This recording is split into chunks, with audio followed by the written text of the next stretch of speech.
이번 에피소드에서 여러분과 이야기할 내용은 단순한 배신이 아니라 음모를 꾸미려는 시도입니다. 도널드 트럼프는 시진핑과 블라디미르 푸틴에게 미국, 중국, 러시아가 함께 협력하자고 제안했습니다. 예를 들어 블라디미르 푸틴에게 우크라이나 어린이 납치 혐의로 체포영장을 발부한 국제형사재판소에 반대하는 것입니다. 한편 유럽에서는 완전히 반대되는 일이 일어났습니다. 이 두 사건을 보면 블라디미르 푸틴이 언젠가 이 전쟁에 대해 책임을 질 것이라는 어떤 희망도 완전히 무너지는 참담한 그림이 그려집니다. 그리고 만약 푸틴이 끝내 책임을 지지 않는다면 분명히 도널드 트럼프가 그를 도울 것입니다. 참고로 트럼프는 오늘 러시아 석유에 대한 제재의 일시 해제를 벌써 3번째로 연장했습니다. 그리고 여기서 바로 떠오르는 것이 지난 3월 도널드 트럼프가 이것이 일시적이라고 말했던 그의 말입니다. 러시아 제재는 아마 영구 해제될 가능성이 높습니다. 실제로 무슨 일이 있었는지 아무도 이해하지 못할 것이기 때문입니다. 제 이름은 알렉세이 패치입니다. 함께 이 주제에 대해 이야기해 봅시다. 하지만 먼저 이 유튜브 채널을 구독하고 좋아요를 눌러주시고 여러분의 의견을 댓글로 남겨주시길 부탁드립니다. 그리고 시작하기 전에 잠깐만 여러분의 주목을 부탁드립니다. 이번 영상은 프레플라이 플랫폼의 후원으로 제작되었습니다. 이곳은 우크라이나의 외국어 온라인 튜터 플랫폼입니다. 약 10만 명의 선생님과 90개의 언어가 있습니다. 예를 들어 해외에 나가 살면서 독일어, 영어, 폴란드어 등 어떤 언어든 배우고 있는 분들에게 완벽한 플랫폼입니다. 그리고 여러분께 정말 중요한 소식인데 지금 첫 수업에 50% 할인이 적용되고 있습니다. 그래서 이 영상 설명란에 있는 링크를 통해 들어가시면 유튜브 채널 알렉세이 패치에서 바로 50% 할인을 받으실 수 있습니다. 그럼 이제 본격적으로 방송을 시작하겠습니다. 지난주 있었던 두 가지 주요 사건을 먼저 말씀드리겠습니다. 두 사건 모두 정말 충격적입니다. 왜냐하면 모두가 먼저 트럼프와 시진핑의 정상회담, 그 다음 푸틴과 시진핑의 정상회담, 그리고 중동 전쟁 등만 주목하고 있기 때문입니다. 하지만 우크라이나에게는 더 중요한 일이 일어났습니다. 5월 15일 유럽 평의회는 러시아의 우크라이나 침공 범죄에 대한 특별재판소 설립에 찬성표를 던졌습니다. 전 세계 37개국 이 역사적인 결정을 승인했습니다. 우크라이나 외무부 장관 안드레이 시비가는 이것을 되돌릴 수 없는 지점이라고 부르며 80년 전의 니른베르크 재판과 비교합니다.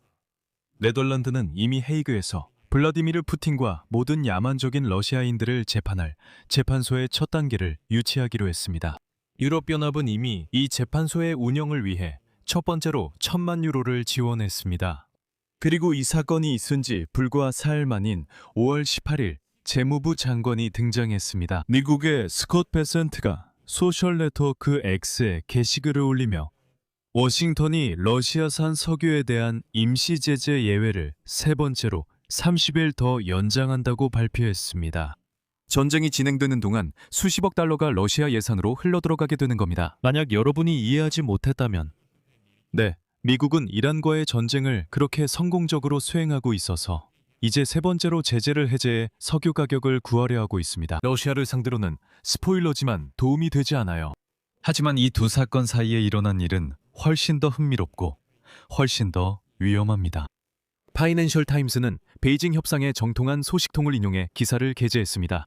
도널드 트럼프는 시진핑에게 푸틴과 함께 국제형사재판소에 맞서 연합하자고 제안했습니다. 트럼프의 구상에 따르면 미국, 중국, 러시아 세 나라는 국제사법에 맞서야 한다고 합니다.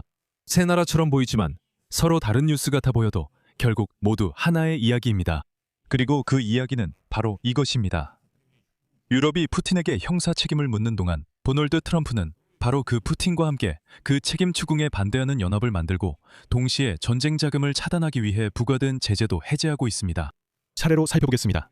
먼저 재판소부터 시작하겠습니다. 5월 15일 키시노우에서 열린 유럽 평의회 강요위원회 회의에서 세대륙 37개국 이 핵심적인 출범 결정을 내렸습니다. 우크라이나에 대한 침략 범죄를 다루는 특별 재판소입니다. 이 재판소는 최소 20명의 러시아 관료를 책임지게 할 예정이지만 이름은 아직 공개되지 않았습니다.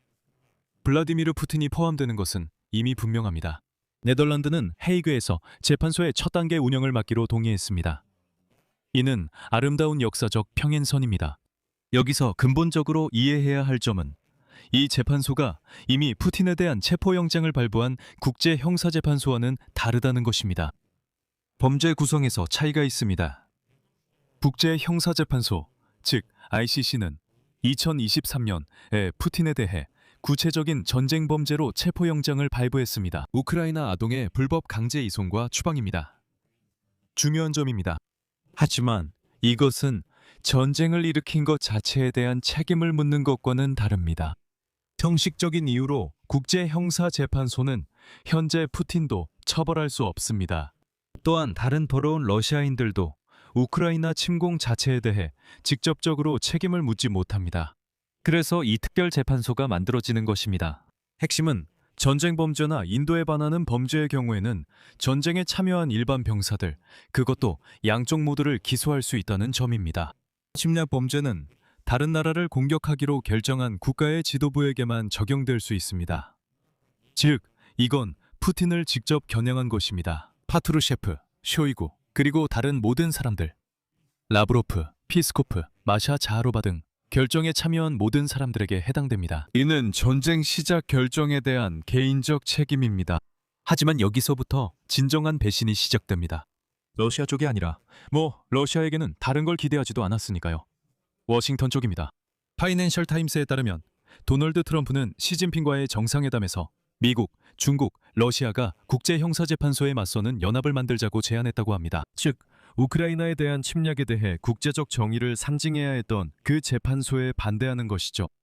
먼저 말씀드리자면 트럼프가 왜 국제형사재판소를 그렇게 싫어하는지에 대해서는 따로 이야기가 있을 정도입니다. 그러니까 작년에 트럼프는 국제형사재판소가 미국과 이스라엘 시민들을 비판하고 기소했다는 이유로 국제형사재판소 자체에 금융 및 비자 제재를 가했습니다. 백악관은 국제형사재판소가 미국과 이스라엘에 관할 권이 없다고 밝혔습니다.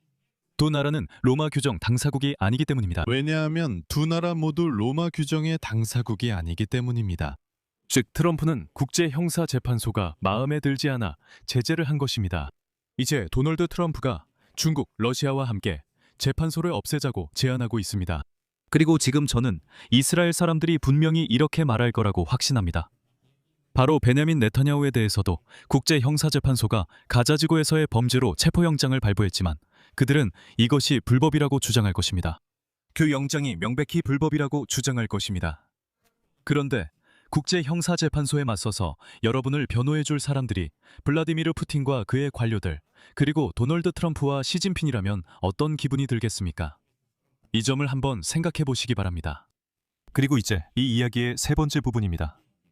바로 돈입니다. 왜냐하면 아시다시피 돈이 없으면 재판소와 정의에 대한 이야기는 그저 멋진 수사에 불과하게 됩니다.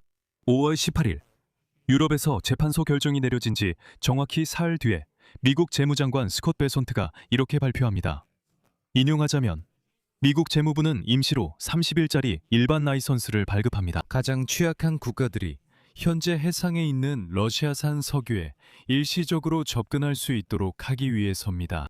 이 조치는 추가적인 유연성을 제공할 것이며 우리는 필요에 따라 이러한 국가들과 함께 특별 라이선스 발급을 위해 협력할 것입니다. 이 라이선스는 원유 시장 안정과 에너지 취약국의 석유 공급에 도움을 줍니다.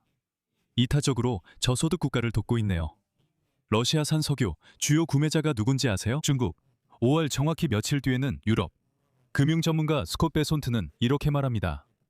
인용하자면 중국, 인도, 아시아 국가들입니다. 베손트가 이 나라들을 뭐라고 부르나요?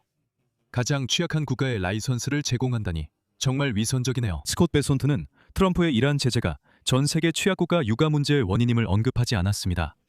또 도널드는 러시아산 석유 문제에서도 실수했고 우크라이나 전쟁으로 생긴 구멍을 러시아산 석유로 메우고 있습니다. 그가 이란과의 전쟁을 제대로 처리하지 못해서 지금 전 세계적으로 유가가 이렇게 높은 겁니다. 그리고 강조하지만 이게 벌써 세 번째입니다. 스콧 베손트가 임시라고 말한 게요.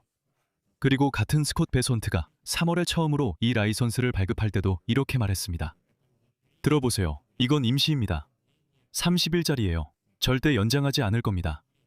그리고 러시아의 일반 라이선스는 아예 작동하지도 않을 거라고 했죠. 여러분은 가장 취약한 석유를 제공하기 위해서입니다. 첫 번째 연장은 3월 12일이었고 두 번째는 4월에 5월 16일까지 연장됐습니다.